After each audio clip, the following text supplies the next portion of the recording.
Hello' everyone, কি খবৰ বাৰু? আশা কৰিছোঁ সকলোৰে ভাল।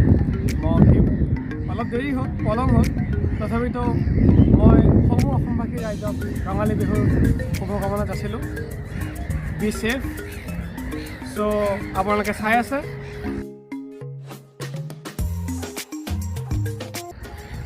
মই আছোঁ ৰাছিয়াত। চ' ৱেলকাম টু ৰাছিয়া।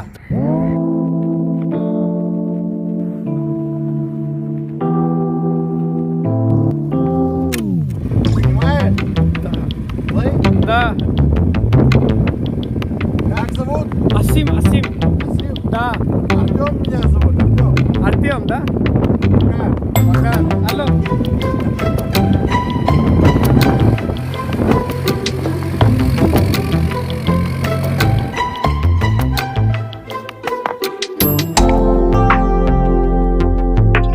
মই আছোঁ ৰাছিয়াত। আছোঁ বুলি নকওঁ, একচুৱেলি পঢ়ি আছোঁ ৰাছিয়াৰ পাৰ্ম নামৰ এখন চহৰত। বৰ বিশেষ ডাঙৰ নহয় চহৰখন, তথাপিও 14 নামৰ প্লেচত পৰে পপুলেশ্যনৰ ফালৰ পৰা। অলমষ্ট 1 মিলিয়ন মানুহ ইয়াত থাকে, অলমষ্ট 10 লাখ হ'ব। মই যিখন নদীৰ কাষত এয়া বৰ্তমান থিয় দি আছোঁ, এইখনে হৈছে কামা ৰিভাৰ। এই নদীখন মোৰ চিটিখনৰ ঠিক কাষেৰে বৈ গৈছে, আৰু নদীখনৰ সোঁটো পাৰে সিপাৰে আপোনালোকে মেইন চিটি চেণ্টাৰটো আছে, চিটি চেণ্টাৰখন আছে। আৰু এইখনে হৈছে ব্ৰিজ, যিখনে কানেক্ট কৰিছে চিটিখনক অন্যান্য ঠাইলৈ। আৰু ব্ৰিজৰ পিছফালে এইখিনি যে আপোনালোকে দেখিবলৈ পাইছে, এইখিনি হৈছে ফৰেষ্ট এৰিয়া। বসন্তকাল আহি গ'ল, বহাগ বিহু হ'ল, কিন্তু দেখিবলৈ পাইছে গছৰ পাত এতিয়ালৈকে অহা নাই।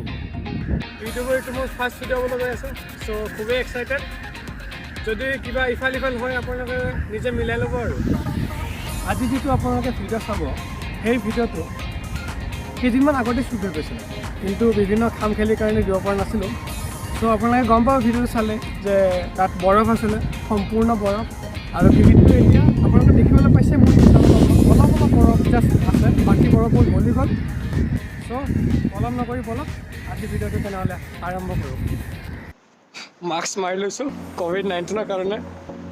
মই আহি পালোঁ য'ত আহিম বুলি কৈছিলোঁ আপোনালোকক, তো বলক চাওঁ।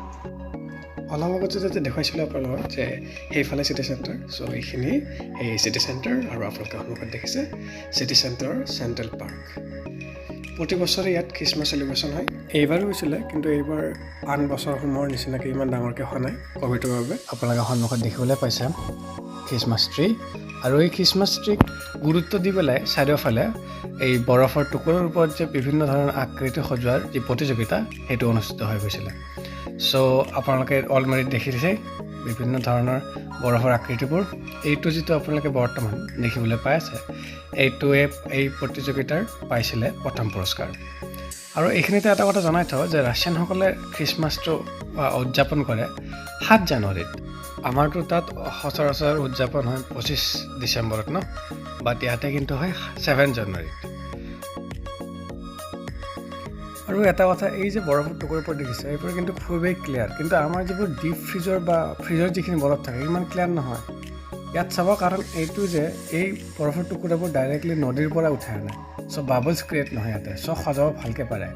আৰু এই আকৃতিটো দেখিছে, এইটো খুবেই পৰিচিত আমাৰ এটা আকৃতি।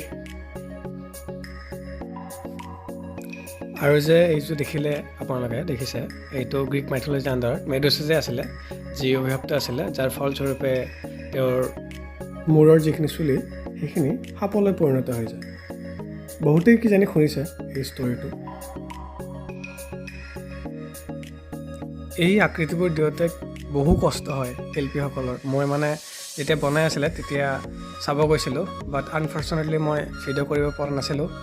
কিন্তু এটা এটা ষ্ট্ৰাকচাৰক ইমান নিখুঁতভাৱে একদম লাষ্টলৈ সজাই যোৱাটো খুবেই কষ্টকৰ।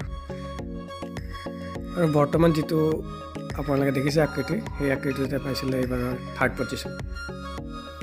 আচলতে এইবোৰ বৰফৰ এনি টাইম থিয় হৈ পেলাই বনাব লগা হয়তো, চ' তেওঁলোকৰ ঠাণ্ডাও লাগে, চ' মাজে মাজে বন্ধ কৰি দিয়ে কাম কাজ, তাৰপিছত আকৌ আৰম্ভ কৰে যাৰ পৰা শেষ কৰিছিলে। এইটো চব কিমান ধুনীয়াকৈ তেওঁলোকে বনাইছে আগত। মোৰ মতে এইটো ৰাজহাঁহ নেকি, আপোনালোকে কি ভাবে? আৰু এই ষ্ট্ৰাকচাৰটো মই ঠিক ধৰিব পৰা নাই কি কি আপোনালোকে যদি জানে কি এইটো মোক জনাবচোন কমেণ্ট কৰি। আৰু মোৰো এইটো ফাৰ্ষ্ট টাইম, মানে মই দেখা নাছিলোঁ এনেকৈ বৰফত ইমান ধুনীয়াকৈ যে বিভিন্ন ধৰণৰ আকৃতিবোৰ দিব পাৰে। মই ফাৰ্ষ্ট টাইম চালোঁ। আৰু এইটো যে দেখা পাই আছে আপোনালোকৰ সন্মুখত, এইটোৱে পাইছিলে এইবাৰৰ ছেকেণ্ড পজিশ্যন। আৰু সৰু সৰু হৰিণবিলাক চাওঁ, ওপৰত মানে নিখুঁত কাম কাজ শিল্পীসকলৰ। যিদিনাখন হৈছিলে তাৰপিছত অলমষ্ট মানুহবিলাকৰ কাৰণে মুকলি কৰি দিয়া গৈছিলে চাবলৈ ভালকৈ, লাইটনিং ফিক্স কৰি পেলাই।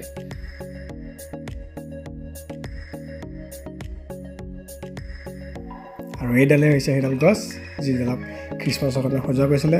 আপোনালোকে দেখিছে এই গছডালৰ ডালবোৰ, সেইবোৰ কিন্তু নেচাৰেল নহয়, আৰ্টিফিচিয়েল, মানে বহুত ডাঙৰ হৈ যায়তো গছডাল। চ' বনাবৰ কাৰণে এনেকৈ সজোৱাৰ কাৰণে দিগদাৰ হৈছে, বা এনেকুৱা গছ পাবলৈও খুব টান। আৰু তলতে এনেকৈ অলপ দি দিছে আৰু বেৰিয়াৰ টাইপ, যাতে ডাইৰেক্টলি টাচ কৰিব নোৱাৰে কোনো গছডালত, যাতে ইফেক্ট নহয় আৰু গছডালত। এইটো কিন্তু মোৰ খুব ইউনিক লাগিলে। আমিবোৰে যেতিয়া মাইক্ৰস্কোপ চাওঁ, আমিহে ওপৰৰ পৰা চাওঁ, কিন্তু ইয়াত মাইক্ৰস্কোপে চাই আছে আমাক ওপৰৰ পৰা। খুবেই ইউনিক, ভাল লাগিলে।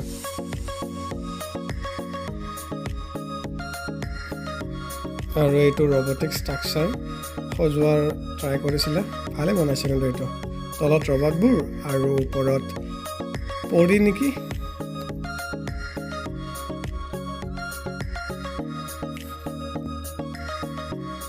আৰু এইটো কিন্তু মোৰ এই কিংকং যে ফিল্মখন চাইছিলোঁ আমি, এনেকুৱা টাইপে লাগিছে মোৰ।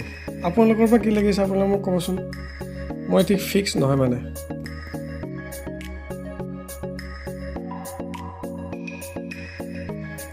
আৰু এইডাল হৈছে এজোপা গোলাপৰ গছ, ইমান ধুনীয়াকৈ বনাইছে গছডালকো।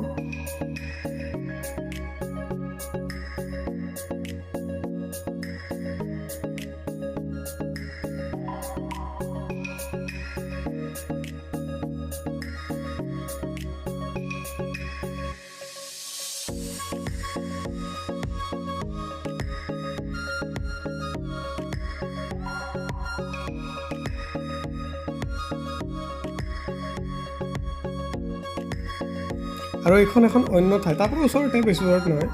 আৰু এইফালে দেখিছে আপোনালোকে যিবিলাক ৰডবোৰ দেখিছে, সেইবোৰ আচলতে চাবাৰত কি হয়, পানী থাকে, পানীত ফোৱাৰা, কিন্তু ঠাণ্ডাততো আৰু পানীৰ ফোৱাৰাৰ ওপৰত আহিলেতো জমি যাব। চ' এনেকৈ সজাই দিছে আৰু ডেক'ৰেশ্যনৰ কাৰণে। চাওক আপোনালোকে।